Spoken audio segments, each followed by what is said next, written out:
Not to vote is an act, not an act of rebellion, but an act of surrender.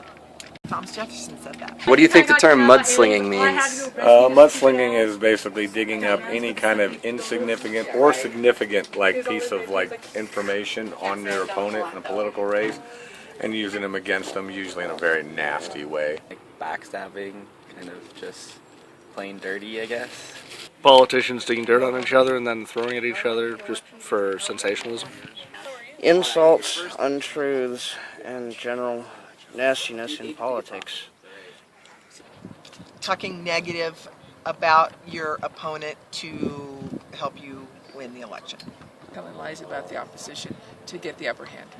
What do you think of mudslinging? Yeah, it's part of life, really.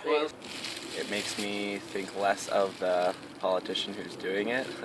It's kind of low. I don't think it really helps the cause. I think it usually detracts from a candidate to mudsling. Most definitely lose respect for people who do it. And I've unfriended many people on Facebook who do it.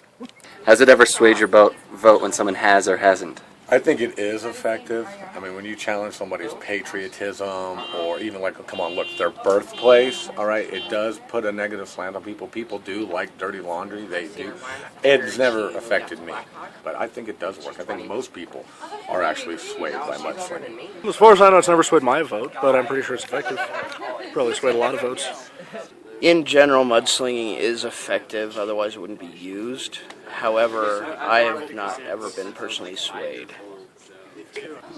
So, do you think it should continue? No, not at all. No, definitely not. No. No. Unequivocally no. I think it's very Absolutely positively upsetting. no. Yeah. I don't think there should be laws made against it or anything. I think the candidates themselves should have the dignity to not do it.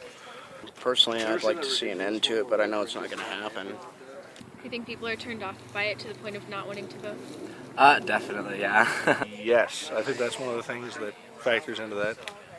Yes. Yes. Absolutely. Absolutely. Which is We have heard detrimental to our that democracy. here a lot. So, yes. I think it absolutely affects and creates negativity for being a engaged, positive voter and creating a fair democracy. Oh, absolutely. I think so. I think it's what disillusioned my grandmother from politics and my mother. I think they both just were finally just sick of it, trying to separate the trash talk from the issue. It turned me off for a while. How much do you think mudslinging affects the overall mistrust of politicians? Probably a lot. If for no other reason than we get to see a lot of the dirty sides of every candidate before they even get elected, before they even finish running. A lot. And is It's it, fear-based. Yeah. It's totally fear-based. I guess it affects it a lot because when you're mudslinging, you're focusing more on the downsides of the other party as opposed to putting the focus on yourself and what you've done, I guess. It's why we are so bipartisan, because of the mudslinging. It makes the division between Democrats and Republicans even greater. So I do think it has an effect. Do you think there's a better way to campaign? A better alternative? Yes. Most definitely. Like what? Well, I think they should have fact checkers at the debates.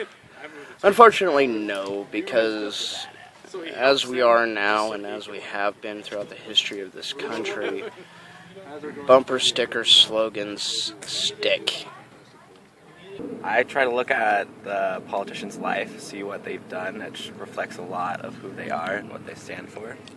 I mean, come on, what do we really want? We want people to tell us what they're going to do, really, and where they stand on certain issues. If they could actually say what their issues are and their solutions to the issues, that'd be pretty fantastic.